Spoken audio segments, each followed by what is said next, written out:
Bismillahirrahmanirrahim. Hadis 539. Kami diriwayatkan di dalam kitab Al-Tirmizi dan Ibnu Majah dari Utsman bin Hunayf radhiyallahu anhu bahawa ada seseorang yang sakit mata mendatangi Nabi sallallahu alaihi wasallam dan berkata, "Berdoalah kepada Allah Subhanahu wa taala agar menyembuhkanku." Maka baginda bersabda, In syi'ta da'autu wa in syi'ta sabarta fahuwa khairul lak. jika engkau mahu maka akan aku doakan, dan jika engkau menghendaki maka engkau dapat bersabar kerana itu lebih baik buatmu.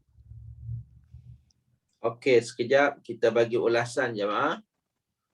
Bila kita ditimpa satu-satu penyakit, satu-satu musibah, ada dua perkara yang Nabi bagi tahu. Pertama, boleh kita berdoa. Yang kedua, pilihan boleh kita bersabar. Tak nak berdoa tapi bersabar je, bertahan je kan. Ya. Ini bila ditimpa mana-mana musibah. Ya. Yang ketiganya secara fizikal lah. Kalau ditimpa musibah apa-apa, kita usaha secara fizikal lah. Kan? Kalau tayar pancit, kena masukkan angin lah. Itu. Nampak tu? Bukan kata duk doa saja, bersabar saja, tak jadilah. Kalau kereta rosak, kena repair lah. Itu yang ketiga. Ya. Jamaah boleh tulis kat sini. Sekiranya berlaku sesuatu, kita ada 3 pilihan. Nak ambil salah satu pun boleh. Nak ambil 3 serentak pun boleh. Dan itulah lagi afdal. Ustaz buat contoh. Apa-apa yang berlaku di atas diri kita, yang akan ditimpa ke atas diri dan harta kita, pertama, Nabi suruh kita berdoa. Ya, bila berlaku musibah, contohnya yang kita belajar, Inna lillah wa inna ilaihi raji'un. Ya, yang kita belajar lama dah tu. Yang ayat 155 surah Al-Baqarah. Ada 5 jenis musibah. 1, al-khawf, ketakutan. 2, al-ju', kelaparan. 3, naqsim minal amwal, kekurangan harta. Yang keempat, naqsim minal mal, kekurangan jiwa, makna kematian. Yang kelima, wa naqsim minas samarat, kekurangan pendapatan, hasil mahsul, income, kurang kat situ. Maka 5 perkara ini kalau berlaku di atas diri kita, hendaklah kita membaca inna lillah wa inna ilaihi raji'un. Itu general. Apa-apa yang berlaku, inna lillah. Cuma yang nombor 4 tu, kekurangan jiwa, maksudnya kematian. Yang tu ada ekstra bacaan. Dia tak cukup dengan inna lillah wa inna ilaihi raji'un. Jamaah kena faham betul-betul. Tak boleh ikut khalayak ramai yang mereka ramai lagi tak belajar kita azkar. Kalau ikut persen, berapa persen je yang belajar kita azkar ni? Kan? Yang setakat dalam list ustaznya dalam 1000 lebih je. Pelajar kita yang belajar kita azkar. Pelajar lain tak tahulah. Sebab kita tahu jumlah kitab yang kita jualnya lebih pada 1000 naskah. Kan? Tapi bukan sebulan, bukan setahun lah. Maknanya bertahun-tahun jugalah. Kan? Daripada semenjak 2016 sampai sekarang, 2021, 5 tahun. Lebih pada 1000 naskah. Kan? Maknanya itulah pelajar kita yang mempelajari kita azkar. Di luar sana Ustaz tak pasti berapa banyak, berapa ramai yang mereka belajar kita azkar. Jelas tu? Oleh itu, dalam kita azkar bagi tahu kepada kita bahawa bila berlakunya nombor 4, kematian, memang kita baca inna lillah wa inna ilaihi raji'un, tetapi tidak cukup setakat itu. Kita yang ada berlaku kematian pagi tadi, kita kena buat 3 perkara je. Selepas inna lillah wa inna ilaihi raji'un, apa yang kita nak baca? Anna lillahi ma akhadha wa lahu ma a'ta wa kullu syai'in 'indahu bi ajalin musamma.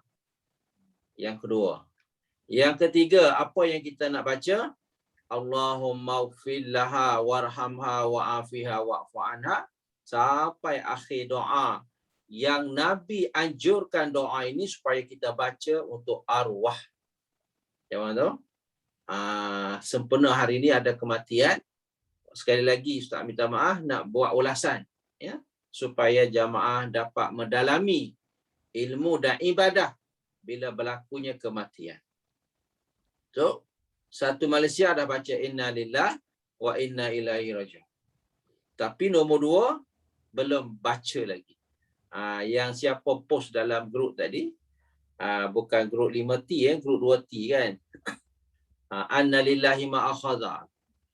Yang ni ramai lagi yang tak baca. Sebab tak tahu. Nak tahu kat mana mereka tak belajar kitab azkar. Yang kita belajar kitab azkar ni kita dapat. Ada nombor sumber dari mana-mana muka surat kita dah jelas. Jangan ya. Itu berkaitan dengan kita kena baca kepada waris. Kalau inna lillah jamaah tanda elok-elok. Untuk kita yang masih hidup. Kita baca untuk diri sendiri. Kalau kita nak takziah, ucaplah nombor 2 kepada waris. Anna lillahi ma akhadha walahu ma a'ta wa kullu syai'in 'indahu bi ajalin musamma. Ya. Jamaah kena baca yang ni untuk kita ucap takziah kepada waris. Ingat, siapa ajar kita? Nabi. Kat mana ilmu yang kita dapat? Dalam kitab azkar. Jelas tak jemaah tu? Yang ketiga, barulah kita baca untuk waris, untuk arwah. Dia ada 3 pihak jemaah.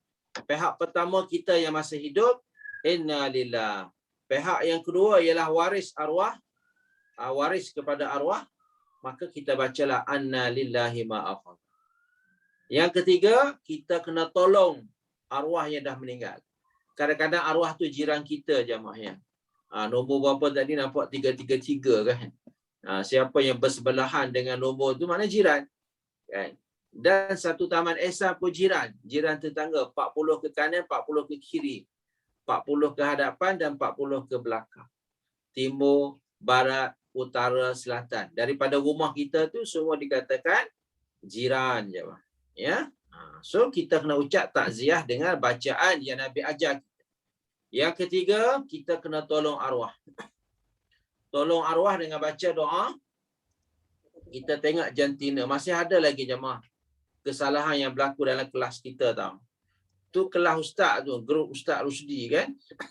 Masih ada lagi arwah perempuan, dia hantar doa untuk lelaki. Arwah lelaki jemaah. Kenapa kita tak peka? Kenapa kita tak ambil tahu? Kenapa kita tutup mata? Kenapa kita tutup telinga jemaah? Kenapa kita tak nak belajar ke? Kan? Dah berkali-kali ada je tersilap hantar. Kenapanya? Kan? Kita kan dah belajar. So, kalaulah arwah itu perempuan, ambillah doa yang Allah mafillaha. Bukan ikut capai kat depan tu je lah kita nak post. Ikut dia lah laki-laki lah. Tak boleh macam tu. Kita kan dah belajar. Apatah lagi jamaah, kalau orang jamaah di luar sana yang tak belajar, tak tahulah kita nak kata kan. Yang ni ustaz ada, bolehlah bersuara sikit dalam grup kita ni. Kan? Sebab jamaah pun pernah belajar dengan ustaz. So, kalaulah arwah tu perempuan, kenalah guna doa yang Allahumma fillaha warhamha wa'afiha wa'fu anha. Kenapa kita tak puh Allahumma fillahu nya? Kan? Ya. Siapa ustaz? Tak boleh bagi tahulah, kita rahsialah nama tu. Nampak tu. Ustaz pun tak kenal siapa. Tapi dalam grup kita je mak. Jangan Allahumma fillahu tu untuk lelaki. Kita kan dah belajar je mak. Kita dah belajar. Kenapa kita pejam matanya? Kita tak nak tahu ke? Kan? Lepas pada ni minta jangan ada. Dan kawan-kawan kita yang dah pandai tu minta tegur minta tegur. Awak jangan post yang ni salah. Arwah kan perempuan. Kenapa doa Allahumma fillahu warhamhu? Setuju tak jemaah? Ya? Jangan ya. Kita bimbing, kita nasihat kan. Mungkin jamaah tu terlupa kan. Mungkin dia tak tahulah. Dia tak tahu kata arwah tu lelaki ke perempuan. Tapi nama dah bagi tahu tadi kan, binti. Ya. Itu nak minta sangat jamaah ya. Dan ingat poster dah ada dah. Simpan elok-elok. Kita buat 2 set. Untuk lelaki 1 set, untuk perempuan 1 set. Simpan yang tu. Ini original yang Nabi baca. Tak payah kita dah ambil daripada lain tempat-tempat lain. Yang tak pastinya ilmu tu datang pada Nabi. Kan? Nampak tu? So kalau jamaah kita simpanlah. Kalau arwah lelaki, Allah maghfir lahu. Kalau arwah perempuan, Allah maghfir laha. Nombor 1 dengan nombor 2 dah sama. Dia tak pindah apa-apa. Nombor 1, innalillah. Nombor 2, annalillahi ma'akhaza. Yang tu kekalkan. Yang kita kena tukarnya apa? Domain untuk nombor 3, bacaan untuk arwah. Yang tu kita kena kekalkan. Kita kena ubah. Kalau arwah lelaki, Allah maghfir lahu. Kalau arwah perempuan, Allah maghfir laha. Boleh tak jamaah? Kalau berlaku dalam grup kita, boleh tak kita pakat-pakat tegur-menegur atas kebaikan? Ya. Ta'awanu 'alal birri wat taqwa. Tolong-menolong di atas kebaikan dan ke atas ketakwaan. Boleh jemaah ya? Itu pasal domain. Selalu berlaku tau. Selalu berlaku. Yang satu laginya suruh baca Fatihah. Itu kita tidak melarang, cuma kita menilai. Dua pilihan. Yang pilihan Nabi, Nabi baca Allah maghfir lahu. Yang pilihan lokal kita suruh baca Fatihah. Jemaah pilihlah sendiri. Nak mesra Nabi ke nak mesra lokal kita punya? Nampak tu? Kalau nak mesra Nabi, bacalah anjuran doa yang dibaca oleh Nabi. Ialah Allah maghfir lahu warhamhu. Kan? Yang baca Fatihah tu lokal punya, kan? Kalau Imam Syafi'i dia kata tak sampai. Membaca sebarang Al-Quran tak sampai. Kalau nak hadiah pun orang panggil mengharap-harap. Harap-harap sampailah. Itu kita mengharap. Tapi kalau Allah maghfir lahu, tak payah mengharap dah, yakin dah. Nampak tu? Dia ada dua kedudukan yang tak sama. Kalau kita baca Allah maghfir lahu, yakin sampai sebab Nabi baca.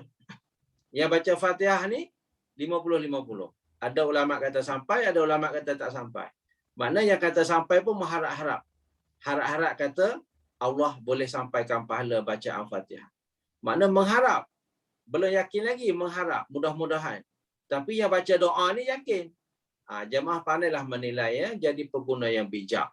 So kalau boleh, janganlah ambil apa yang ada di hadapan kita, kita kena menilai. Kita yang belajar ni kena menilai. Macam batu dengan permata.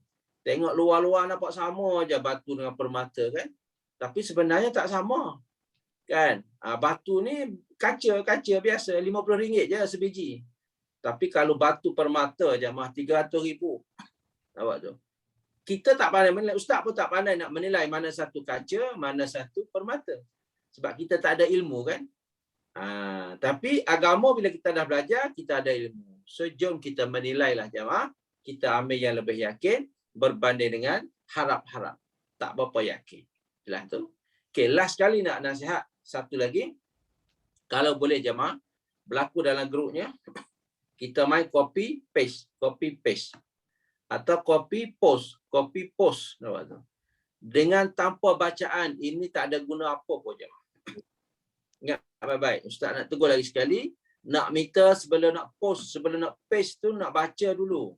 Kita sendiri yang post ni kena baca. Dia bukan main post saja. Kalau post saja 1000 kali post pun tak dapat je bang. Kena faham betul-betul tau. Ya. Sebab kita kan nak tolong kita sendiri, innalillah. Kita kan nak tolong waris jiran kita tu, annalillahi ma'akhaza. Dan yang ketiga kita nak tolong siapa? Nak tolong arwah. Dia cara hantar bantuan, dia kena baca je bang. Dia tak boleh post.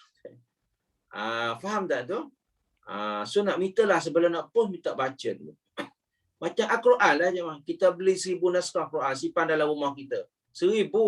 Bukan 1-2 naskah. Kalau tak baca, tak ada guna. Duk simpan Quran kan, dalam rak, dalam almari. So doa yang dalam grup pun sama. Kalau kita post, kita tak baca, dia tak guna juga. Cuma adalah sedikit boleh memberi peringatan pada orang lain. Orang yang tak baca WhatsApp, dia buka-buka, orang tengok doa kita. Dia boleh baca lah. Tapi kalau nak main copy post semua, tak ada yang baca, tak sampailah. Sebab dia bukan bergantung pada kita post itu, dia bergantung pada kita baca. Sekalipun kita tak post, tapi kalau kita baca, itu lagi afdal. Nampak tak jemaah? Kita baca je, tapi saya tak nak post. Kenapa? Sebab takut banyak memori sangat, takut penuh kan, takut jam telefon kawan-kawan kita kan. Kalau kita post banyak-banyak kan takut jam, memorinya penuh. So saya memilih untuk tidak post tapi saya baca. Itu lagi afdal berbanding dengan post saja tapi tak baca. Faham tak jemaah? Ambil ilmu ni ya. Sebenarnya apa hari ni? Sebenarnya ada berlaku kematian. Tu ustaz nak bagi nasihat ya. Minta maaf jemaah ya.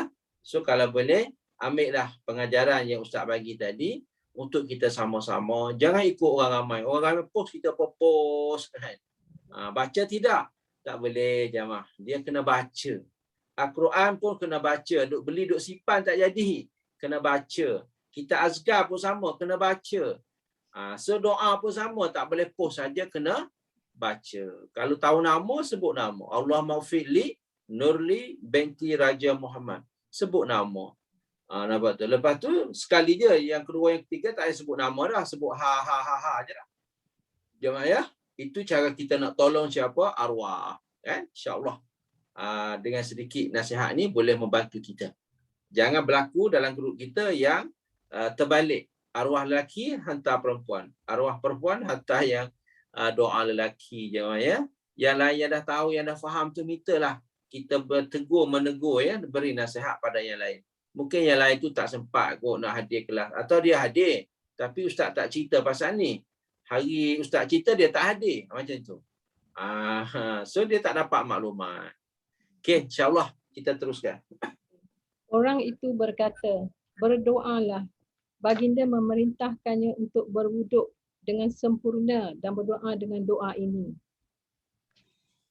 Bismillahirrahmanirrahim. Allahumma inni as'aluka wa atawajjahu ilaika binabiyyika Muhammadin nabiyyi rahmah sallallahu alaihi wasallam.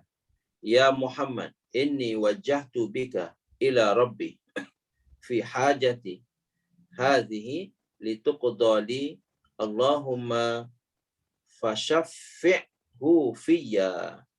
Ya Allah, sesungguhnya aku memohon kepadamu dan menghadap kepadamu dengan perantaraan Nabi-Mu Muhammad sallallahu alaihi wasallam, Nabi rahmat. Wahai Muhammad, sesungguhnya aku menghadap kepadamu sebagai perantaraku kepada Tuhanku tentang keperluanku ini agar diselesaikan bagiku. Ya Allah, berikanlah dia syafaat untukku. Imam Tirmizi mengatakan hadis ini hasan sahih. Okey, jemaah, kita nak buat ulasan hadis tadi yang kita belajar 539 ya. Sekarang kita berada di 539. Nombor hadis ya. Okey, ada sahabat pergi mengadu pada Rasulullah. Dia kata dia sakit mata kan. Mana ustaz nak bagi doa lah kepada kita daripada nombor lain, bukan nombor ni ya. So bila sakit mata, sakit telinga, sakit gigi, jawab apa-apa sakit je lah ya, dekat tubuh kita lah. Ingat baik-baik, kita kena letak tangan kita, tangan ni mana telapak tangan tu lah, letak rapat-rapat tempat yang sakit tu. Kalau tempat mata pun letaklah tutup mata, kalau dahi pun tutup dahi tu. Letak rapat-rapat, lepas tu baca. Rasa dulu Ustaz dah buat dalam kelas dekat surau Utama Ihsan kalau tak silap ya. Kita baca bismillah 3 kali. Bismillah, bismillah, bismillah. Lepas tu diikuti dengan 7 kali doa. Ya, 7 kali doa ni dalam kita azkar juga jemaah. Banyak kita azkar tahu faedahnya. Kan? Kita baca a'udzu bi'izzatillahi wa qudratihi min syarri ma ajidu wa uhasib. Boleh tak jemaah tu? Ramai pelajar kita buat mujarab. Mujarab saja. Tak perlu pergi klinik lah. Ya? Tak perlu pergi klinik. Berdenyut-denyut kat mana-mana badan, bahagian badan kita tu, kita letak rapat-rapat. Jemaah ya? Siapa pernah belajar dulu dengan Ustaz, dia kena berterusan buat. Kalau tak jadi sekali, round yang kedua, round yang ketiga, macam tu lah. Sampai 4-5 kali pun tak apa jemaah. Ustaz rasa tak sampai 5, 3 pun dah cukup dah. Yang berdenyut-denyut sakit tu dah kira reda. Ya? Letak rapat-rapat, baca betul-betul.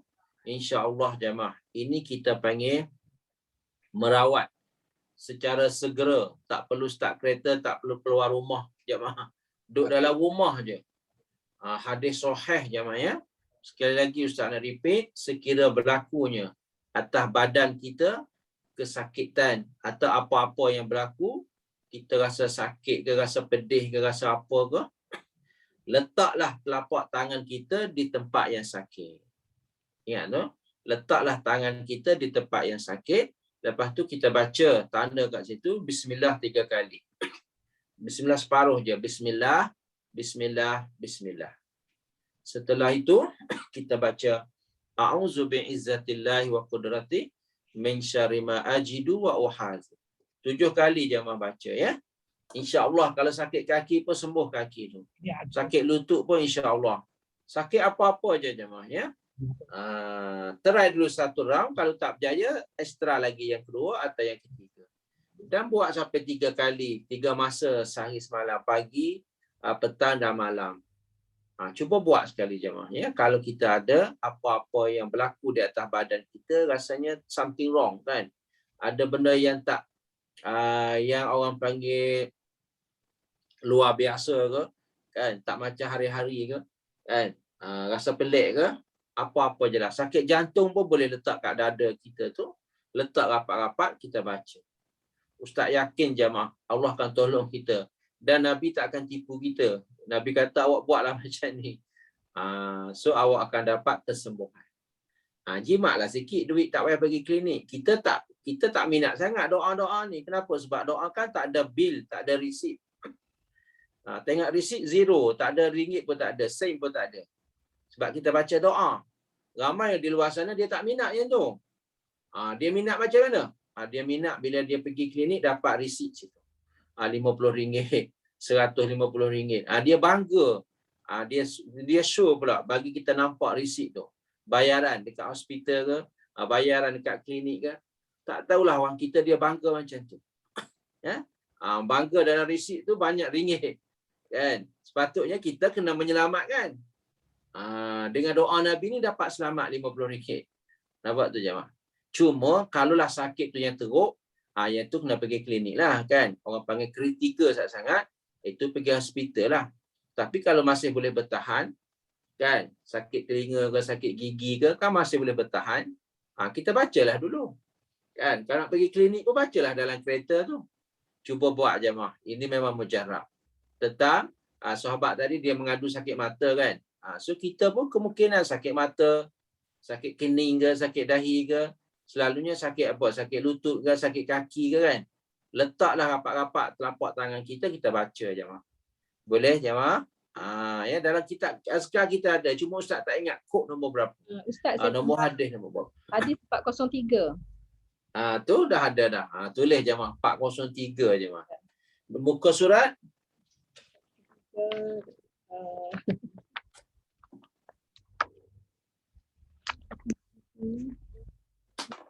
ke surat 254. Kalau 254 maksudnya kita dah belajar tu. Dah belajar. Sebab sekarang 324. Jemaah ya. Walaupun dah belajar dah, kita kena ulang kaji. Ilmu agama memang perlu pada ulang kaji. Kita bukan ilmu dunia.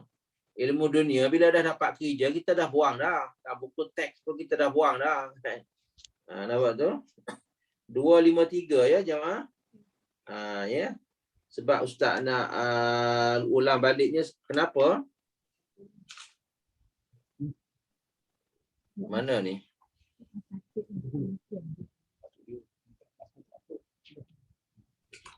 Sebab kod-kod kita ada berlaku kan. Sakit ke apa ke.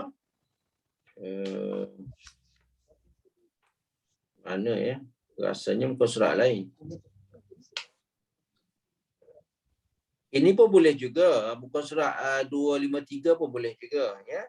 Bismillahirrahmanirrahim. Ardina biriqati ba'dina yashfi bihi saqimuna bi'izni rabbina.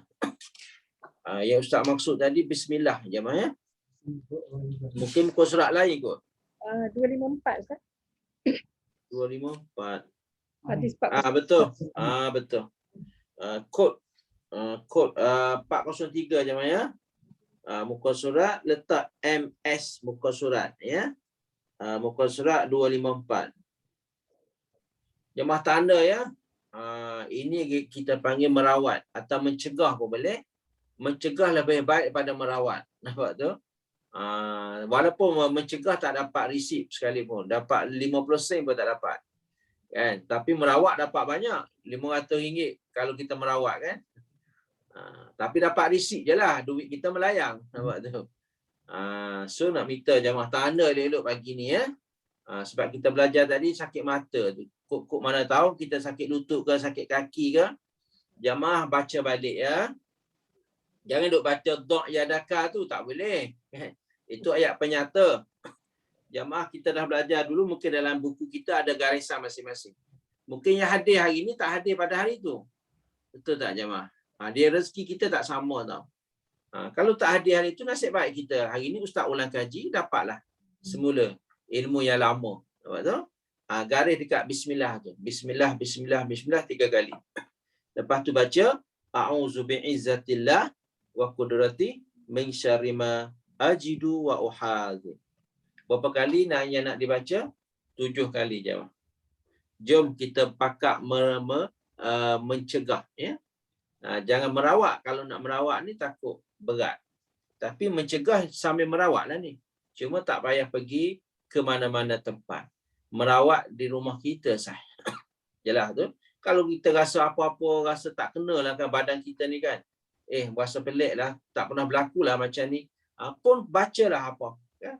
Apa-apa sakit, bacalah. Jamaahnya 403 kod tu. 254 muka surat. Hadis 403. Bukan baca semua, itu ayat penyata. Tahta sila akhir bulan, duk baca dok yadaka tu. Dok yadaka tu letak tangan awak kat situ. Yang kena bacanya kul, bacalah bismillah. Berapa kali nak kena baca? 3 kali jemaah ya. Lepas tu diikuti dengan lepas titik bertindih tu. A'udzu bi'izzatillah wa qudrati min syarri ma ajidu wa uhadzir. Okey jemaah ya, sebagai ulang kaji. Insya-Allah kita badan kita sihat, badan kita selamat. Tak perlu pergi ke mana-mana klinik ya. Kita merawat. Kita merawat diri kita sendiri dengan ajaran Nabi kita sallallahu alaihi wasallam. Okey, settle kat situ, kita dah habis dah tajuk ni. Ini kita panggil hajat. Minggu lepas kita solat hajat kan? Kita solat hajat. Solat hajat ustaz dah bagi tahu waktunya bebas. Cuma tak boleh lepas terbit matahari dan sebelum terbenam matahari. Lepas solat subuh dan lepas solat asar, itu saja yang tak dibolehkan solat hajat. Selebihnya boleh jemaah. Ya, tanda elok-elok yang ustaz beri pencerahan. Dia tak boleh dengar saja tau. Kena ambil pencerahan. Kena notis kat sebelah birai-birai yang ada space yang kosong tu, kita catiklah. Okey, hari ni kita belajar tajuk baru, bab yang ke-15, solat zikir-zikir dalam solat tasbih. Atau tajuknya solat tasbih lah. Okey. Dipersilakan. Bab 15. Zikir-zikir solat tasbih. Hadis 540. Kami diriwayatkan di dalam kitab Al-Tirmizi, dia berkata, telah diriwayatkan dari Nabi SAW lebih dari 1 hadis tentang solat tasbih. Namun sebahagian besar tidak sahih. Ibnu Mubarak dan beberapa ulama lain berpendapat tentang disyariatkan solat tasbih. Bahkan mereka juga menyebut tentang keutamaannya. Okey, jamaah kita belajar tahu. Pagi ni kita belajar, kita nak minta mendalami dan betul-betul memahami jamaah. Nak betul-betul faham. Supaya kita dapat beza. Ramai di luar sana bercampur aduk antara solat tasbih dengan solat tahajud. Campur solat hajat dengan solat tahajud. Sekarang kita belajar, tengok garis Imam Nawawi bagi tahu, bukan Ustaz Rusdi, Imam Nawawi. Imam Nawawi ni siapa? Ulama besar dalam mazhab Syafi'i je. Mazhab kita lah, satu geng lah kita dengan Nawawi ni. Nampak tu. Tapi yang Imam Nawawi bagi tahu, kita buat tak tahu. Ya. Tengok kat situ tu. Sebahagian besarnya tidak sahih je. Garis kat situ. Sebahagian besar hadis-hadis yang berkaitan dengan solat tasbih ni tak sahih. Siapa kata tak sahih? Bukan ustaz kita, bukan ustaz Malaysia. Ya, ulama Syria, ulama dunia, orang kenal satu dunia je. Satu dunia orang kenal. Pergi Europe orang kenal, pergi Afrika orang kenal dia. Siapa? Imam Nawawi ni. Yang kata solat sunat tasbih ni hadisnya tak sahih. Faham tak jemaah? Ingat baik-baik, bukan ustaz nak melarang, itu tidak. Itu topik lain. Kita belajar ni fakta. Maklumat hadis. Betul. Tapi kalau solat tahajud hadis sahih. Solat tahajud pukul 3 pagi hadis sahih. Yang kata ada 8 plus 3 tu, 8 rakaat plus 3 itu sahih. Satu dunia sepakat sahih. Nampak tu? Maksudnya hadis lain-lain. Solat pun waktu lain-lain.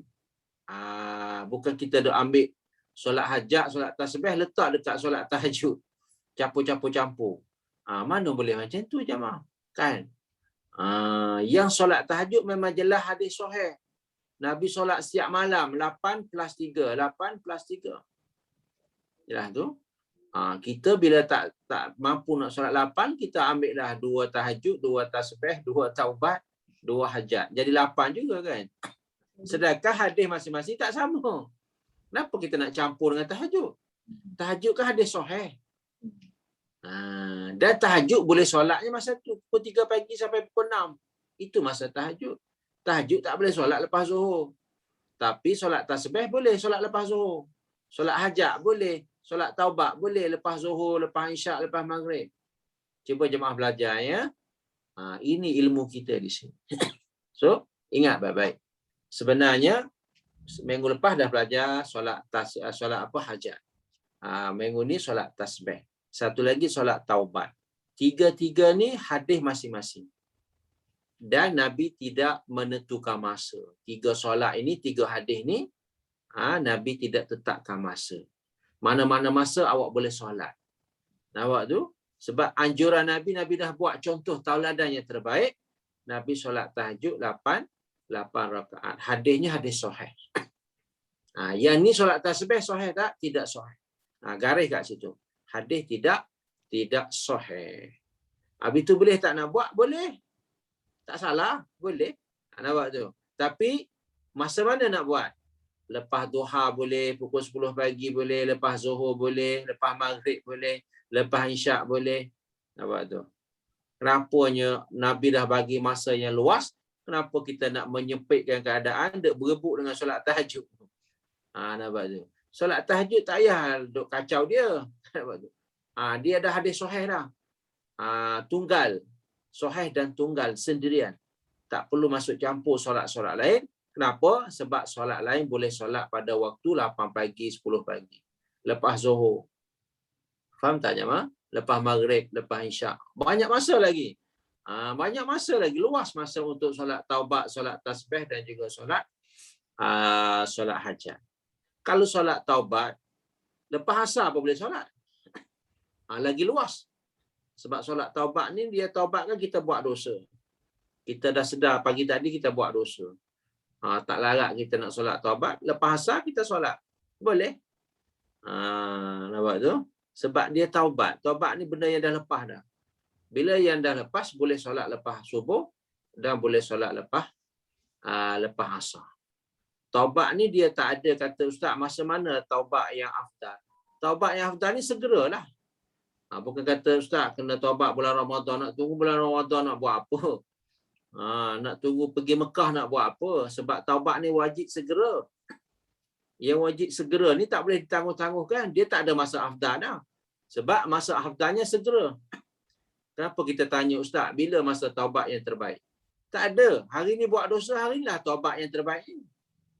Faham tak tu? Ya. Yang boleh ditangguhnya 2 benda je jemaah yang dikirakan afdal. Apa dia? Solat witir. Solat witir boleh tangguh. Nak tanya ustaz, solat witir ni waktu mana yang paling afdal? Belum subuh. Belum azan subuh. Itu yang paling afdal. Boleh solat tak lepas isyak? Boleh. Tapi afdalnya ditangguh, dilamat-lamatkan. Satu. Yang kedua, makan sahur. Pukul 1 pagi boleh makan sahur dah. Pahala sahur dah dapat dah. Tapi Nabi galakkan melamat-lamatkan. Tengok. Yang tu boleh. Kita nak melamatkan boleh. Sahur dengan witir. Sebab afdal. Tapi kalau nak taubat jemaah, dia tak ada masa afdal lepas pada tu. Tak ada. Dia masa afdal untuk taubat ni segera. Wajib segera. Tak payah nak perlu tunggu Ramadan, nak pergi Mekah dulu baru nak taubat. Tak. Salah macam tu. Jelas ya? Sama juga dengan solat qada. Solat qada ada orang tanya, Ustaz, waktu mana solat qada yang afdal, Ustaz?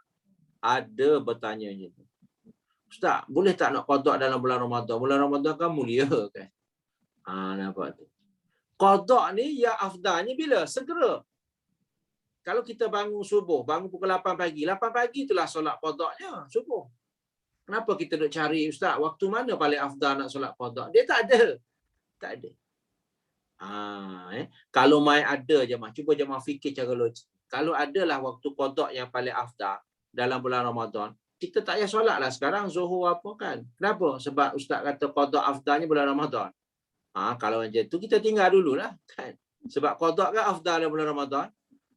Makna katunlah agama macam tu.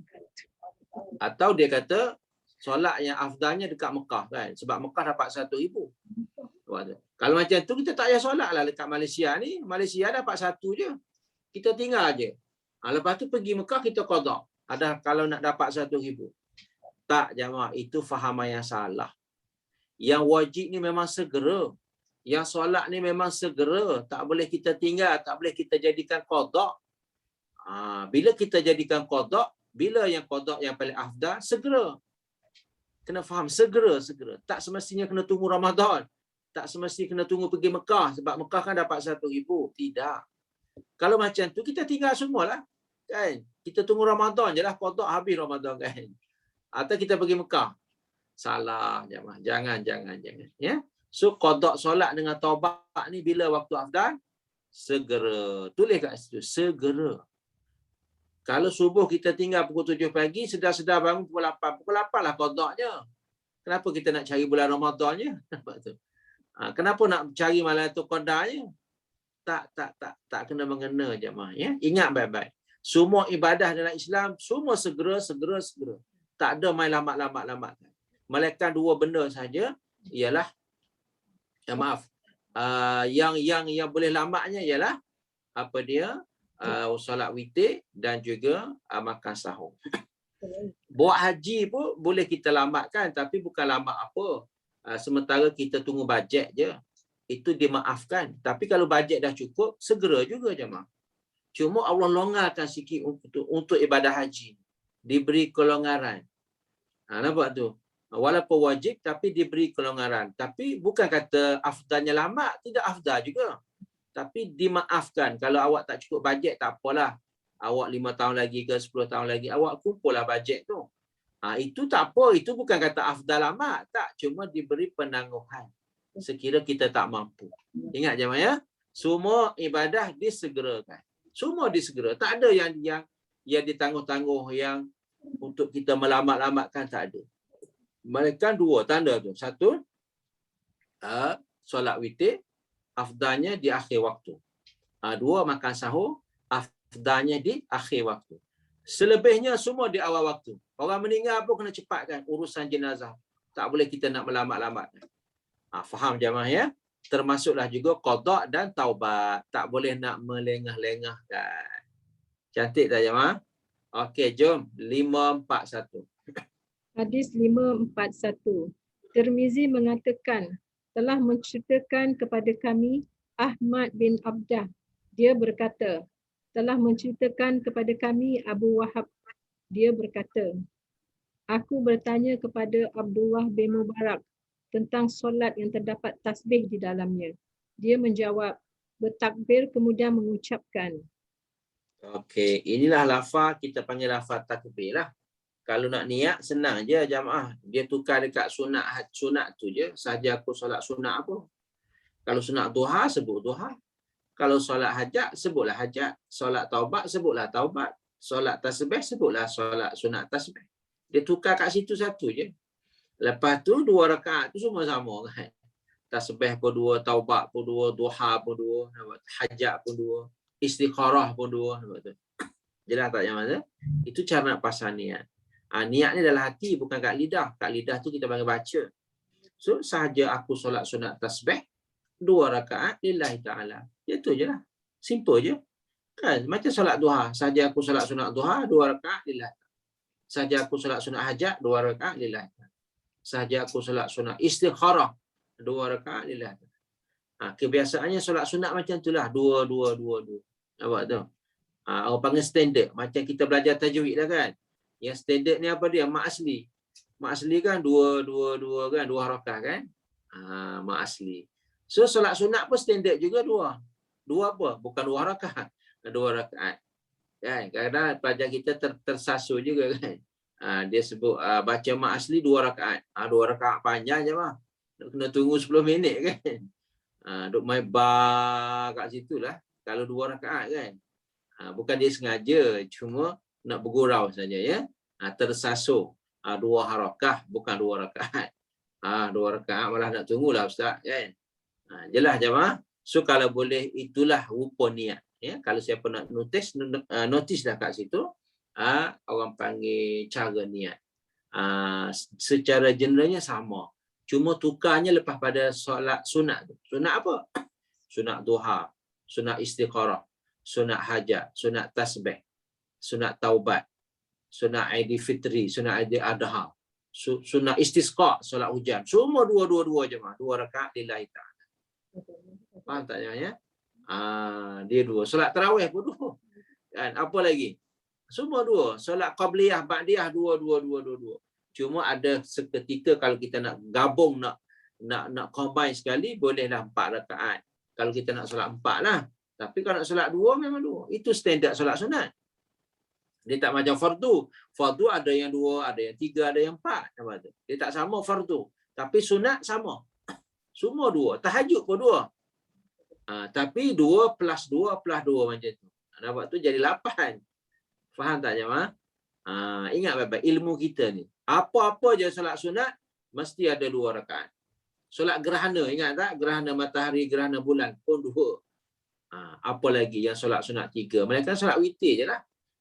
Witir sebab dia ganjil, dia tak boleh solat 2. Dia terpaksa kena buat ganjil 1 atau 3. Dia tak boleh buat 2. Untuk witir saja je yang ganjil. Yang lain 2 je mah. Cantik tak ilmu kita tu? Kan senang nak hafal. Kan? Kalau orang tanya awak, solat ni sunat ni berapa rakaat ya? Jawab 2 je lah. Jawab 2 je lah. Walaupun boleh solat ekstra, tambah kan boleh. Tapi permulaannya 2. Jelas jemaah ya? Cantik tau. Jom kita baca apa bila kita solat sunat tasbih. Subhanakallahumma wa bihamdika tabarakasmuk wa ta'ala jadduk wa la ilaha ghairuk. Maha suci Engkau ya Allah, segala puji bagimu. Maha mulia namamu, maha tinggi keagunganmu. Tiada Tuhan yang patut disembah melainkan Engkau. Letak nombor 1 sini jemaah ya. Ini kita panggil nak solat tasbih ni sebab dalam solat tu dia ada baca tasbih. Dia ada baca tasbih. Jom kita baca tengok nombor 2 pula. Kemudian membaca tasbih berikut sebanyak 15 kali. Baca 15 kali jemaah ya. Apa dia? Subhanallah walhamdulillah wala ilaha illallah wallahu akbar. Maha suci Allah, segala puji bagi Allah. Tiada Tuhan yang patut disembah melainkan Allah. Allah Maha Besar. Kemudian membaca ta'awuz, basmalah, surah Al-Fatihah dan 1 surah lain. Kemudian membaca sebanyak 10 kali.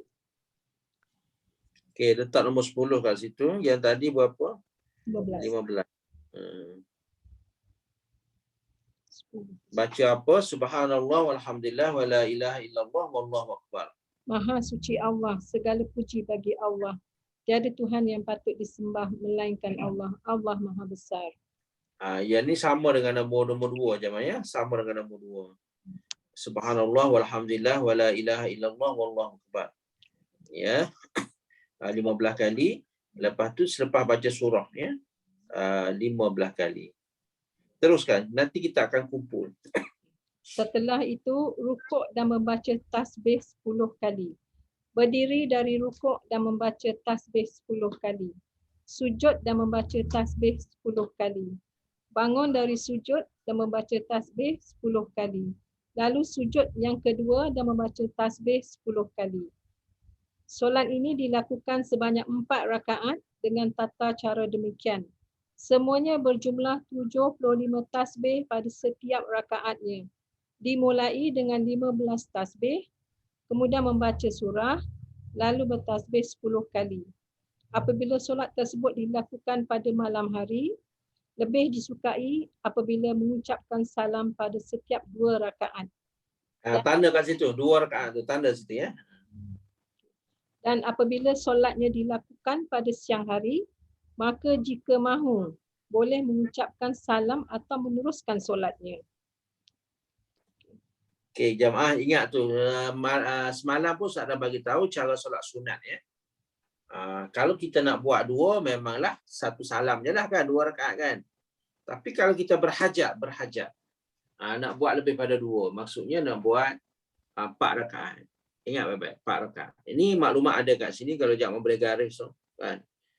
Jenis-jenis solat sunat kalau kita nak buat malam hari, maka afdalnya 2. Nampak tu, nak solat ba'diyah pun kena 2 juga. Ba'diyah isyak ke, nak solat tarawih kan 8 rakaat kan 2 kan. Nak solat tahajud pun 8 rakaat kan 2. Dia tak boleh gabung. Nampak tu? Adapun, ingat ni, adapun solat sunat di siang hari, dengar baik-baik jemaah. Kalau kita nak buat 4 rakaat, maka afdalnya 1 salam. Kita gabungkan. Contoh, nak solat sunat duha. Hari-hari duk solat 2 je kan. Hari ni rasa kuat iman sikit kan.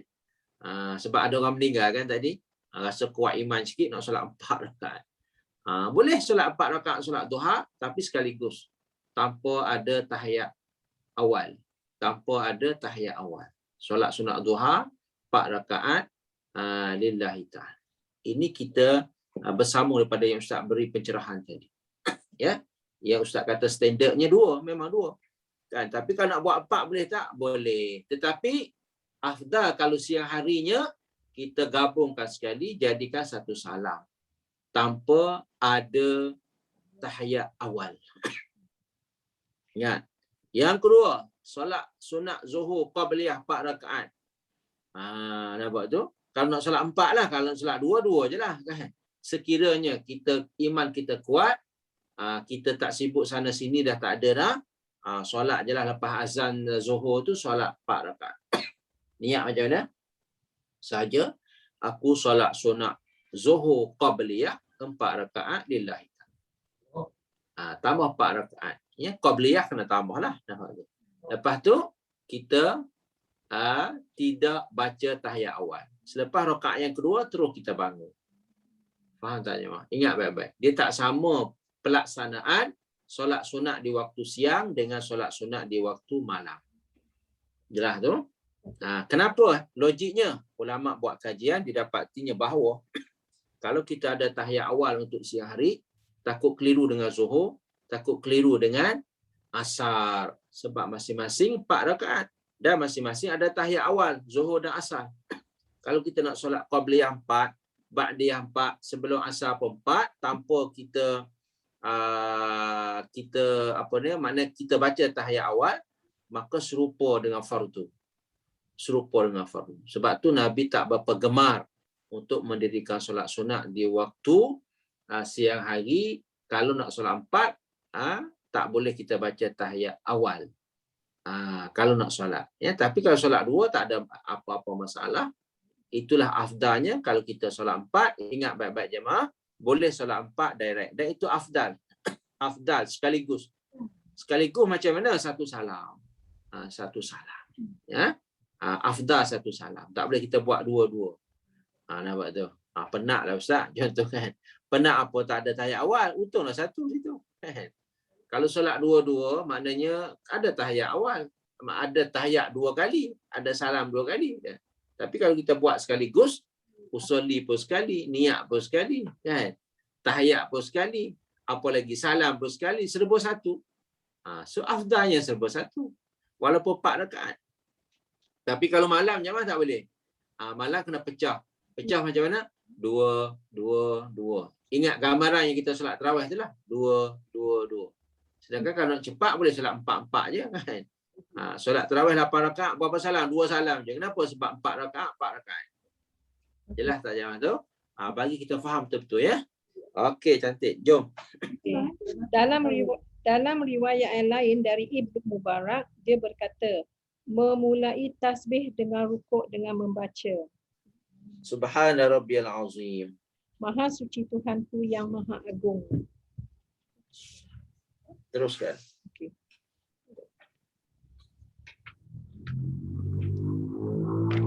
Dan ketika sujud membaca, Subhana rabbiyal a'la. maha suci Tuhanku yang maha tinggi. Membaca dan yang berikut sebanyak 3 kali. Kemudian mengucapkan tasbih-tasbih. Ibnu Mubarak ditanya, apabila lupa melakukan sesuatu dalam solat ini, apakah perlu juga bertasbih sebanyak 10-10 pada sujud sahwi? Dia menjawab, tidak. Itu sudah mencapai 300 tasbih. Okey, 300 tasbih. Okey, kita teruskan. Kita tengok hadis dekat bawah ni ya. Hadis 542. Kami diriwayatkan di dalam kitab Al-Tirmizi dan Ibnu Majah dari Abu Rafiq radhiyallahu anhu. Dia berkata Rasulullah bersabda pada Abbas sallallahu alaihi wasallam. Bersabda Kepada Abbas radhiyallahu anhu ya. Ya. Abbas. Kalau Ibnu Abbas radhiyallahu anhu mana nak bagi tahu jemaah, Ya. hadis solat tasbih ni kita panggil hadis Abbas. Kita panggil hadis Abbas, baru kita tak keliru. Sebab hadis Nabi kan banyak. Ya, dari siapa? Dari Ibnu Umar ke, dari Abu Hurairah ke, kan nampak tu. So hadis Nabi dari jalur, dari muridnya yang bernama Abbas. Abbas ni bapa saudara Nabi. Dari hubungan darah dagingnya, keturunannya ialah bapa saudara. Abbas ni abang kepada Abdullah, ayah Nabi. Tapi dari sudut agama, dari segi agama, Abbas ni sahabat Nabi dah macam tu. Dah lah bapa saudara lagi, sahabat lagi. Satu laginya anak murid Nabi. Nampak tu? Cantik kan? Itu ilmu kita tu. Kok siapa Abbas kan? Takut Abbas admin kita kot. Yang punya host kan. Ya. Abbas letak situ Abbas bin Abdul Muttalib. Letak kat situ. Abbas taman Islam tak tahulah bin apa kan. Abbas ini dalam kitab kita jemaah 542 ya. Letak bin tu. Bin apa? Bin Abdul Muttalib. Datuk Nabi lah. Ya, Datuk Nabi. Okey, ya Ami, tengok dia panggil ya Ami. Ami ni bapa saudara saya, Ami. Ya. Ingat tu. Kalau kita nak panggil pak cik, bahasa Arab dia panggil Ami. Orang panggil Ami. Kita panggil pak cik kan. Ambil bahasa Arab tu jemaah, ya. Bahasa Arab kalau orang tu lebih tua pada kita pun boleh guna Ami walaupun dia bukan bapa saudara kita. Tapi diguna pakai dua-dua. Pak cik kita sebenar pun boleh, pak cik orang lain pun boleh. Kita panggil Ami je ya. Dapat satu bahasa kat situ, ya. Kalau Umi dah tahu, Abi dah tahu kan. Umi ibu saya, mak saya, Abi ayah saya. Tapi kalau pak cik saya, Ami, ya Ami, ya Ami. Bunyi ain, Ami. Ala asiluka. Ala ahbuka. Ala anfa'uka. Wahai bapa saudaraku, mahukah engkau? Aku ingin bersilaturahim denganmu. Aku memberikan hadiah kepadamu. Aku memberi manfaat kepadamu. Dia menjawab, mahu wahai Rasulullah. Lalu baginda bersabda. Okey, inilah satu-satu hadis solat sunat tasbih ya. Tanda kat situ. Inilah satu-satunya solat sunat tasbih. Dalilnya hadis inilah. Ya. Yang Imam Nawawi kata hadis dhaif tu tadi tu. Ya. Okey, ya Ami, salli 4 raka'atin. Taqra'u fi kulli raka'atin bi Fatihatil Kitab wa surah. Fa idza inqadatil qira'ah faqul Allahu akbar walhamdulillah wa subhanallah 15 marrah qabla an tarka. Thumma irka faqul 10. Thumma irfa ra'saka faqul 10. Thumma asjud faqulha 10. Thumma irfa ra'saka faqulha 10. Thumma asjud faqulha 10. thumma irfa' faqulha ashra qabla an taqum fatilka 75 fi kulli raka'ah wa hiya 300 fi 4 raka'atin falau kanat zunubaka misla ramlin alijin ghafaraha Allahu ta'ala lak. Wahai bapa saudaraku, lakukanlah solat sebanyak 4 rakaat yang pada setiap rakaatnya engkau membaca surah Al-Fatihah dan surah yang lain. Setelah selesai membaca surah, ucapkanlah, Allah Maha Besar, segala puji bagi Allah. Maha suci Allah sebanyak 15 kali sebelum engkau rukuk. Kemudian lakukan rukuk dan ucapkanlah sebanyak 10 kali. Kemudian angkatlah kepalamu dan ucaplah sebanyak 10 kali. Kemudian sujudlah dan ucapkan sebanyak 10 kali. Kemudian angkatlah kepalamu dan ucapkanlah sebanyak 10 kali. Kemudian sujudlah dan ucapkan sebanyak 10 kali. Kemudian angkatlah kepalamu dan ucapkanlah sebanyak 10 kali sebelum engkau bangun.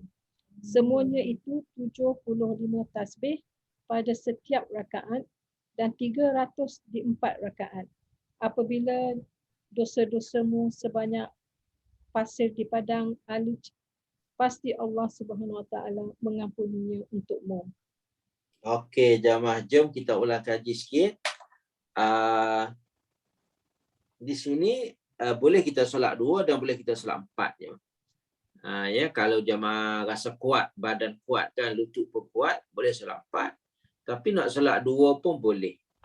Tapi setiap rakaat ada 75. Ada 75 tasbih. Tasbih yang dibacanya subhanallah walhamdulillah wala ilaha illallah wallahu akbar. Nampak tu? Tempatnya 7 tempat lah. Betul tak? 7 tempat yang kita kena baca. Ya, 7 tempat yang kita kena baca daripada rakaat pertama sampai lepas pada sujud kan. Kita baca, lepas tu cukup 75 kita bangkit. Bangkit ni bangun bersama rakaat yang kedua pun buat sama juga 75 juga. So kalau nak buat 2 rakaat jadi berapa? 150 dah. Dan 150 kita tasbih. Tapi kalau nak buat 4 kita dapat 300. 300 tasbih. Ya. Ini orang panggil bentuk solat sunat tasbih sebab setiap pergerakan ada je tasbih. Setiap intikal, kita panggil intikal. Apa intikal jemaah? Perpindahan daripada posisi ke posisi yang lain. Satu-satu posisi baca, satu-satu posisi baca. Jumlahnya 7 kali baca. Cuma kali pertama tu kena 15. Ya? Kali pertama kita baca 15 kali. Ya? Selepas pada baca surah. Ya? Baca 15 kali, yang lain tu 10. Itu saja gambaran jemaah untuk kita nak melakukan solat sunat tasbih. Ya. So waktunya bila? Ingat baik-baik. Lepas solat duha pun boleh. Yang duha jangan ubah, jangan tukar-tukar. Yang duha kekalkan. Sebab duha tu hadis sahih. Itu kita kekalkan. Yang tahajud pun kekalkan, jangan diusik. Tahajud dengan witir jangan diusik, kita kekalkan. Yang nak tambah solat sunat lain tu, jom kita solat lepas duha pukul 9 pagi, 10 pagi, kan duduk kat rumah lepas zuhur boleh. Lepas asar tak boleh lah. Ya, lepas maghrib boleh jemaah, lepas isyak pun boleh. Kan banyak lagi masa nak disolatkan tasbih, hajat dan taubat. Tak perlu kita nak usik, nak ganggu masa-masa yang dah ditetapkan oleh baginda Nabi sallallahu alaihi wasallam pada dini hari atau 1/3 akhir malam atau dengan nama yang baru pukul 3 pagi. Lepas tu, okey, cantik. Jom. Abbas bertanya, wahai Rasulullah, siapa yang boleh melaksanakan dalam sehari? Baginda bersabda, apabila engkau tidak sanggup melakukannya dalam sehari, maka lakukanlah sekali setiap Jumaat. Apabila engkau masih tidak sanggup melakukannya sekali setiap Jumaat, maka lakukan sekali setiap bulan. Beliau terus menerangkan kepadanya sampai baginda bersabda, lakukanlah sekali tiap setahun. Okey, sekejap jemaah. Cuba kita baca elok-elok jemaah. Sama tak statusnya dengan solat tahajud? Ha. Hmm. Solat tahajud Nabi buat tiap-tiap malam. Jemaah ya, jom kita belajar betul-betul jemaah. Jangan duk pejam mata, tutup telinga jemaah ya. Ilmu ni kena belajar betul-betul. Dalam buku kita ni ada. Baca kenyataan Imam Nawawi tu. Ustaz Rusdi punya tak payah pakailah, pakai yang Ustaz Nawawi ni. Ulama yang bernama Nawawi ya. Tengok jemaah. Dia kata kalau tak mampu buatlah seminggu sekali pun boleh. Bukan jemaah tu takut kita silap. Tak kita buat malam Jumaat pula tu. Ya. Dia tak ada khusyuk. Ibadah tahajud ni tak ada malam khusyuk. Setiap malam kalau tahajud. Kalau nak solat tasbih pun sama. Malam-malam lain pun boleh. Kalau lepas isyak boleh, lepas maghrib pun boleh. Kalau kamu tak mampu, hari-hari kamu buatlah sekali seminggu kan. Nampak tu? Sekali seminggu. Atau seminggu sekali.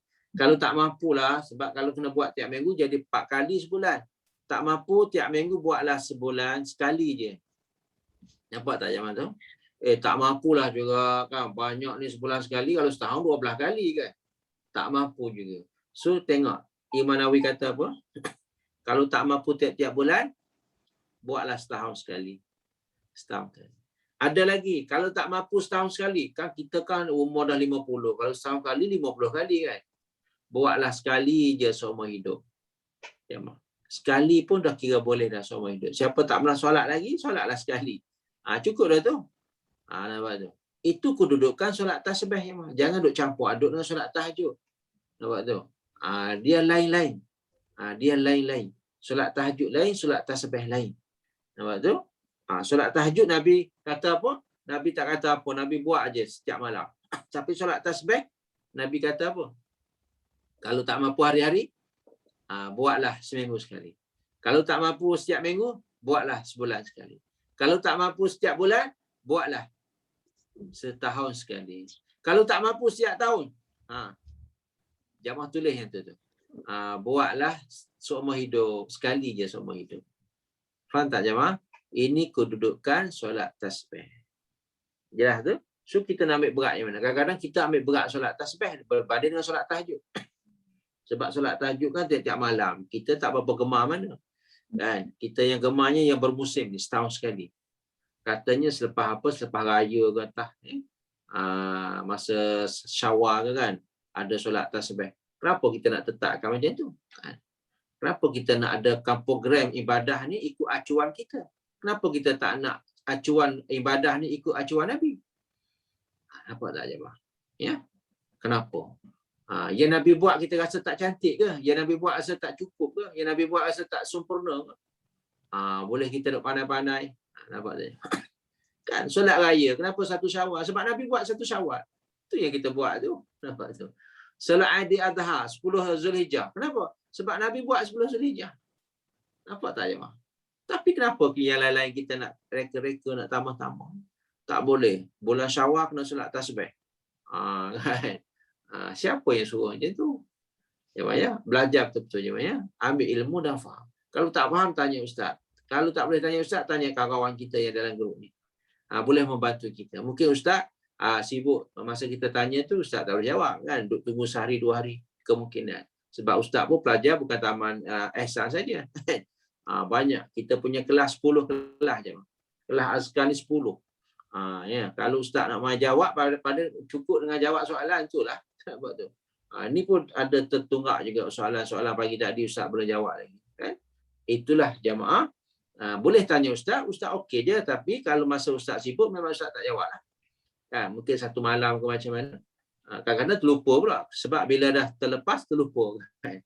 Jamaah boleh tanya kali yang kedua. Ustaz, soalan saya 3 hari lepas. Boleh. Kan? Kalau ustaz belum jawab. Itu cara terbaiknya. Ya? Supaya kita belajar bukan pejam mata, tutup telinga. Tidak.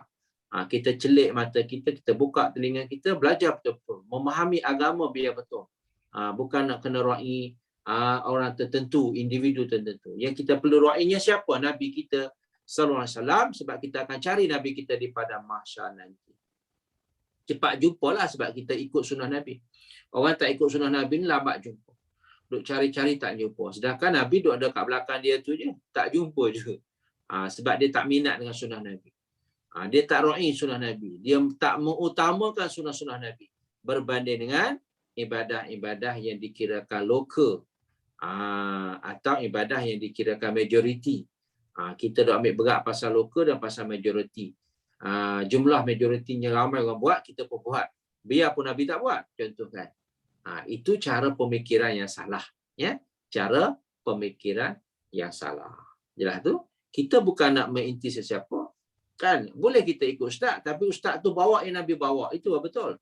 Bukan ustaz tu bawa yang Nabi tak bawa. Mana rugilah masa depan kita. Nampak tu? Kita belajarlah dengan ustaz mana-mana sekalipun. Janji ustaz tu cerita tentang Nabi. Cerita tentang Allah dan Rasul.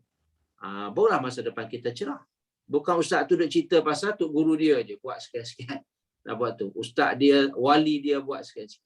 Mana rugilah masa depan kita. Kan? Kita diberi pilihan hanya sekali saja. Kita diberi pencen hanya sekali saja. Kita tak akan pencen kali yang kedua. Maksudnya umur kita tak sampai 60 kali yang kedua. Dah 60 dah pencen, nak tunggu pencen yang kedua 120, rasa tak sampai je. So umur kita diberi pilihan hanya sekali saja.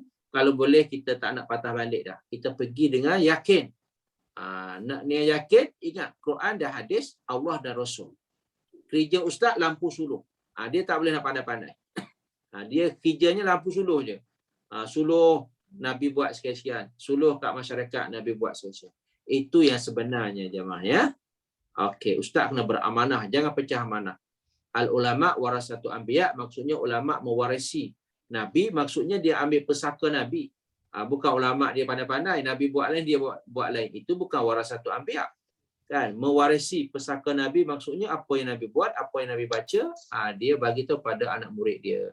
Itu makna ulama warasatu anbiya. Okey, teruskan. Imam Tirmizi mengatakan hadis ini gharib.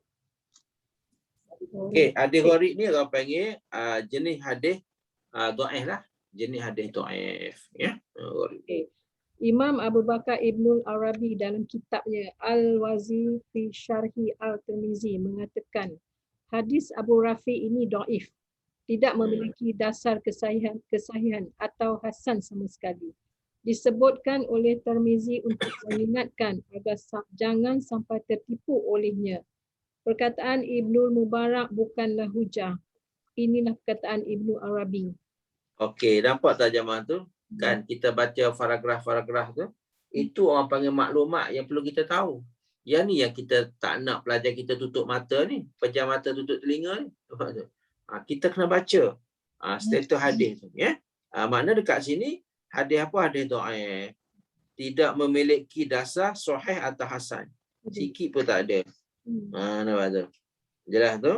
So apa dia Tirmizi untuk mengingatkan agar jangan sampai tertipu. Jangan sampai tertipu tu. Ya. Perkataan Ibnu Mubarak bukanlah hujah, bukan hujah kan. Sebab perkataan Ibnu Mubarak ni kemungkinan tabi'. So bukan boleh jadikan hujah. Ya. Tapi nak buatlah jemaah, tapi kita nak ajak menilai. Siapa nak beli batu, belilah kaca kan RM50 contoh kan. Tidak ada siapa melarang. Tapi kalau kita boleh beli permata, kita belilah permata kan. Kita diberi pilih kan. Kita macam kita beli barang-barang produk dekat pasar raya juga kan. Ada yang mahal, ada yang murah. Kan, siapa nak beli yang murah, belilah. Kita tak ada apa-apa halangan dan larangan. Tapi kalau siapa nak berjenama, beg tangan yang berjenama, branded kan. Yang tu kalau kita mampu, kita beli. Nampak tu. Tapi kalau ibadah ni memang dua-dua kita mampu. Cuma tepuk dada kita lah tanya. Kan? Nak ambil yang lokal ke nak ambil yang original? Nak ambil yang asli ke nak ambil yang ciptaan? Nampak tu. So ibadah sama dengan produk. Kan? Produk pun sama, beg tangan ada yang ori, ada yang lokal, ada yang tiruan. Nampak tu. Kalau kita tak pandai beza, sama. Ori dengan tiruan ni sama. Kan? Cok logo sama, tali semua sama. Sebab kita tak pandai beza kan. So ibadah pun sama je. Kalau kita tak pandai beza, sama. Kan? Habis tu macam mana kita nak beza ibadah yang berkualiti? Kita tanya macam mana Nabi buat hari-hari tak? Apa yang Nabi buat hari-hari? Solat duha, solat tahajud, solat witir. 3 solat ni memang hari-hari Nabi buat. Lepas tu solat sunat rawatib. 4 jenis solat yang Nabi buat hari-hari. solat tasbih, kan? Tak ada bukti kata Nabi buat hari-hari. Tapi Nabi pun bagi tahu tadi kan, kalau tak mampu hari-hari, setiap minggu. Kalau tak mampu setiap minggu, setiap bulan. Tak mampu setiap bulan, setiap tahun. Tak mampu setiap tahun, semua hidup. Nampak tu? Nabi sendiri dah ikrar kat situ. Kan? Nampak tu? So, kita pilihlah yang jelas-jelas, yang ada logonya sahih, yang Nabi tak pernah tinggal. Rutin hari-hari Nabi solat sunat. Jom, 1, solat sunat rawatib. 2, solat sunat duha. 3, solat sunat tahajud. 4, solat sunat witir. 4 solat sunat ni rutin harian Nabi kita sallallahu alaihi wasallam. Nabi buat hari-hari, Nabi tak pernah miss. Dan Nabi pesan juga pada sahabat-sahabat, awak jangan tinggal tahu 3 perkara. Tengok. Apa yang 3 perkara ini yang Nabi pesan pada sahabat? 1, jangan tinggal 3 hari puasa sebulan. Tengok. Apa yang Nabi pesan tu, jom kita buat. Sebab Nabi pesan dalam sebulan 3 hari. Yang kedua, solat duha. Yang ketiga, jangan tinggal solat witir. Itu bukti kata hari-hari. Ya, so hari-hari masuk juga sebulan lah kat situ. 3 hari sebulan. Solat sunat, puasa hari putih. Itu Nabi pesan kepada seorang sahabat. Awak jangan tinggal atau 3 perkara ni. Tengok, Nabi pesan, jangan tinggal. Bukan Nabi kata awak kalau tak mampu buatlah sebulan sekali. Tak mampu buatlah setahun sekali. Tak. Yang ni hari-hari. Apa dia hari-hari? Satunya solat duha, yang kedua solat witir. Itu bukti dalam solat bahawa solat witir dan duha ni hari-hari. Cuma yang Nabi pesan jangan tinggal laginya 3 hari sebulan. Kalau tak mampu Isnin Khamis, sebab Isnin Khamis kan ada 8 hari. Nabi pun bijak tu, dia tak suruh, dia tak ambil berat supaya kita puasa 8 hari sebulan. Tak. Nabi kata awak jangan tinggal ya 3 hari je sebulan. Banyak tak 3 hari sebulan je mah? Kan? Kita punya kelas, banyak kelas kita kan. Kita 4 kali sebulan kan. Yang Nabi suruh ni 3 hari je sebulan. Tapi berturut-turut lah. Hari apa? 13, 14, 15 setiap bulan.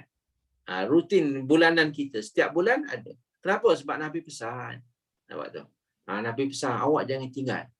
Nampak tu? Sedang puasa Isnin Khamis pun Nabi buat juga. Tapi cara Nabi mengajar macam itulah. Kan? Dia ambil yang lebih utama. Nampak tu? Nabi ni orang panggil mesra umat tau. Nabi ni kasih sayang sangat-sangat dengan umat. Nabi tak nak umatnya terabai, umatnya leka, umatnya tak tahu apa-apa kan. Paling kurangnya tak mampu nak puasa semacam Nabi Daud kan. Puasa sehari, buka sehari kan. Yang tu memang Nabi luluskan, boleh kita puasa. Tapi Nabi tahu, yakin. Berapa ramai sangat nak puasa macam ni kan. Puasa sehari, buka sehari kan. Sebab tu Nabi pesan kata, awak janganlah tinggal kan 3 hari je sebulan. So Nabi ambil yang paling bawah tau. So siapa yang tak mampu, ambillah yang 3 ni kan. Jangan biar sebulan tu berlalu macam tu, duduk makan je sebulan. Tak adil kita tahu. Memang tak adil. Semua kita bagi pada jasad kita. Kita tak bagi pada roh. Jasad ni mana kita makan ke kenyang, nampak tu. Naik badan, nampak tak? Itu jasad. Sebulan, 30 hari sebulan kita beri makanan pada jasad. Tapi kepada roh, kita tak bagi dia berehat. Kan? Lagipun badan kita dia penat juga kalau dia tak berehat. Sebab tu kena puasa 3 hari dia berehat. Berehat pun bukan 24 jam, 12 jam dia berehat makan. Lepas maghrib boleh makan pula kan. Cantik tak ajaran Islam je mah? Cantik. Sebab puasa ni sihat. Kena ada 3 hari dalam sebulan. 33 hari dalam setahun. Nampak tu. Supaya badan kita berehat. Tujuan nak bagi berehat je. Kalau tak, kesian dekat kisaran dia punya makanan tu kan. Kena berjalan 24 jam. Sebab tu, tak sempat nak surut, tambah baris. Tak sempat nak surut, tambah lain. Nampak tu. So berehatlah 3 hari sahaja dalam sebulan. Okey, teruskan bacaan. Al-Ukaili mengatakan, solat tasbih tidak memiliki dasar hadis yang sahih. Garis kat situ jemaah tu. Okay. Abul Faraj Ibnul Jauzi menyebutkan hadis-hadis tentang solat tasbih mengikut jalan-jalan periwayatannya. Kemudian didaifkan seluruhnya dan dia jelaskan tentang kelemahannya. Hal ini dia sebutkan dalam kitabnya Al-Mawdu'at. Ya. Telah sampai satu riwayat dari Imam Al-Hafiz Abu Hasan Al-Daraqutni rahimahullah. Dia berkata, hadis yang paling sahih tentang keutamaan surah Al-Quran adalah keutamaan surah Al-Ikhlas. Sedangkan hadis yang paling sahih tentang keutamaan solat adalah keutamaan solat tasbih. Tidak. Okay. Perkataan ini saya sebutkan menurut sanadnya dalam kitab Tabaqatul Fuqaha pada biografi Abu Hasan Ali Ad-Daraqutni. Namun perkataan ini tidaklah mengharuskan bahawa hadis tentang solat tasbih menjadi sahih kerana para ulama mengatakan ini merupakan hadis paling sahih dalam pembahasan ini walaupun pada dasarnya hadis tersebut dhaif. Yang mereka kan maksud adalah yang paling rajih dan yang paling sedikit keadifannya. Ya.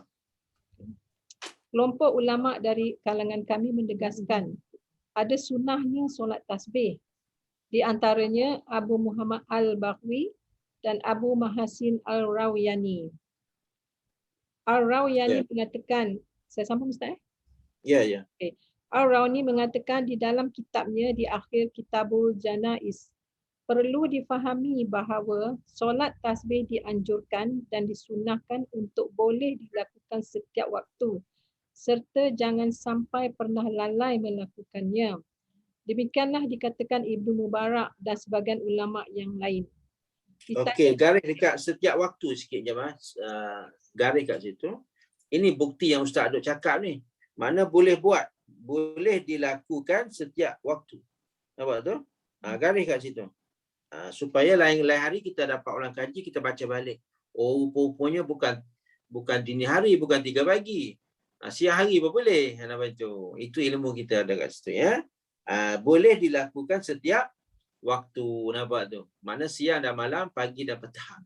Okey, teruskan. Ditanyakan kepada Ibnu Mubarak, apabila kamu lupa melakukan sesuatu dalam solat ini, apakah juga bertasbih sebanyak 10-10 pada kedua-dua sujud sahwi? Dia menjawab, tidak, itu sudah mencapai 300 tasbih. Saya sebutkan pertanyaan tentang sujud sahwi ini untuk satu pelajaran kecil, walaupun telah berlalu penjelasannya itu, bahawa seorang imam seperti ini, apabila menceritakan sesuatu dan tidak mengingkarinya, seakan-akan dia menyepakati. Sehingga banyak lagi setelah itu yang berpegang pada pendapat tersebut. Imam Al-Rawiyani adalah termasuk di kalangan kami yang terbuka. Okey jemaah, kita berhenti kat sini tau. Ya. Minggu depan bab barulah. Zikir-zikir berkaitan dengan zakat. Ya, insya-Allah.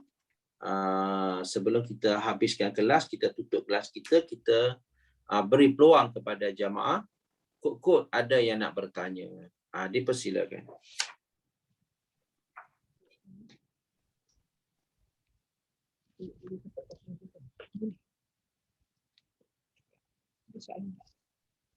Nak tanya kena unmute ya. Kena buka speaker ya. Kalau tak dia tak bunyi.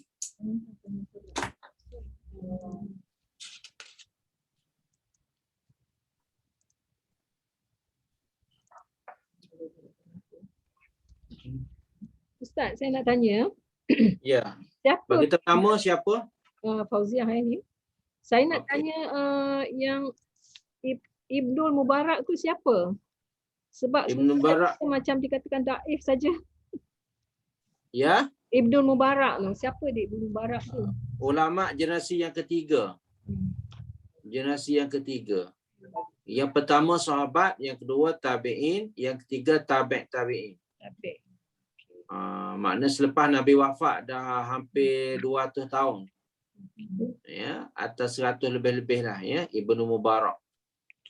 Dia geng ni lah, satu orang panggil sebaya dengan Syafi'i ya, sebaya dengan Maliki. Orang panggil ulama setara tu lah. Makna power lah dari segi status ulama tu. Tapi kalau nak cerita pasal hadis, makanya jauhlah sikit kan. Jauhlah sikit. Tapi dari kalangan ulama'nya ialah ulama Syafi'i, ulama Maliki kan. Makna setara dengan mereka tu. Tapi Ibnu Mubarak ni dia tak ramai pengikut, sebab tu tak kenal, orang tak kenal dia. Dia tak ramai pengikut. Tak macam Syafi'i. Syafi'i ni ramai pengikut. Sampai ke hari ni tak putus-putus. Orang panggil generasi pelapis tu ada bersambung-bersambung kan sebagai pengganti. Tapi Ibn Mubarak ni dia alim juga. Tapi dengan sebab orang tak kenal dia, sebab satu faktornya dia tak ada murid. Bila tak ada murid, mana habislah kan. Ditelan zaman, murid-muridnya tak ada pelapis. Lagipun buku-buku pun tak ada. Itu yang buat kita tak kenal. Tapi kalau nak tanya alim tak? Alim. Ulama yang alim. Tapi taklah berjasa banyak seperti Imam Pak Mazhab. Nampak tu? Sebab faktor pertama karya yang dihasilkan tak ada. Yang keduanya murid. Bila tak ada dua ni orang tak kenal. Ulama-ulama tanah Melayu pun sama. Kan macam kita kat Merbau, Perak kan. Apa dia yang buat kamus Merbawi tu kan. Sebab ada kamus tu lah kita kenal dia. Cuba tak ada kamus, orang tak kenal. Kan kamus Idris Merbawi tu. Merbawi pada Merbau. Jadi orang kenal, oh kat sana asalnya. Itu kalau kita nak jasa kita berterusan sampai ke 7 keturunan, kita kena tinggal sesuatu je. Jangan tinggal rumah, sebab rumah boleh pindah milik. Kena tinggal karya, kitab kita. Karya kitab yang kita hasil, dia tak tukar milik tau. Kita dah meninggal 200 tahun pun masih ada. Nampak tu. Dia tak macam rumah kereta. Rumah kereta bila kita meninggal, orang tukar nama. Nampak tu. Tukar nama jadi nama siapa? Nama orang lain. Nampak tu. Baik-baik jemaah ya. Kalau nak supaya jasa kita dikenal ramai, sehingga ke 7 keturunan, kita carilah benda apa yang tidak dipindah milik. Contoh jemaah, kalau jemaah nak. Yang tidak pindah milik, contohnya kita wakaf. Kita wakaf ni tak dipindah milik. Kan? Kalau ada orang nak jual tanah wakaf kan, apa dia? Tanah lot tu kan, dia nak wakaf satu tapak kan. Yang tu kita beli memang nama kita. Dia tak akan pindah. Walaupun harta asalnya mak ayah mereka punya, tapi anak tak boleh pandai-pandai. Sebab harta dah diwakafkan. Nampak tu? Yang ni tak boleh pindah milik. Ini jasa kita. Jasa mak kita, dia beli tanah lot kat sini, dia wakaf kepada masjid ke, pada surau ke, pada sekolah anak yatim ke. Yang ni memang, ini jasa kita sampai ke kiamat je. Sebab apa? Sebab dia tak boleh pindah milik. Jelas tak tu? Tapi kalau rumah kita, bila kita meninggal, pindah milik tau. Kereta kita pindah milik. Yang pindah milik ni rugilah. Sebab tak sampai ke 7 keturunan. Sampai ke anak cucu pun dah hilang habis dah. Waktu anak cucu dah jual habis dah harta kita. Sebab apa? Sebab harta kita tak kekal. Tak kekal. Sebab tu sebelum meninggal, carilah harta yang kekal. Apa dia? Harta wakaf. Wakaflah kat mana-mana kalau ada. Kalau ada dalam mana-mana iklan ke, mana-mana apa ke, yang kita percayai kan, kita tahu tempat tu, wakaf yang tu je. Sebab tu orang panggil, wakaf ni sedekah jariah berterusan. Kita meninggal apa, pahala sampai. Berterusan. Okey, soalan berikut. Terima kasih Ustaz. Sama.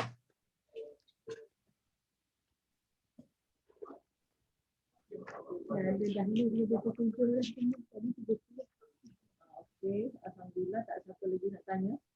Ya. Tak ada. Jadi kita tutup kelas lah ya. Okey, setakat ni jemaah, salah silap mohon maaf. Aku qauli hadza astaghfirullah li wa lakum wa fawwidu amri ila Allah. Innallaha basirun bil ibad. Subhanakallahumma wa bihamdika asyhadu an la ilaha illa anta astaghfiruka wa atubu ilaik. Wassalamualaikum warahmatullahi wabarakatuh.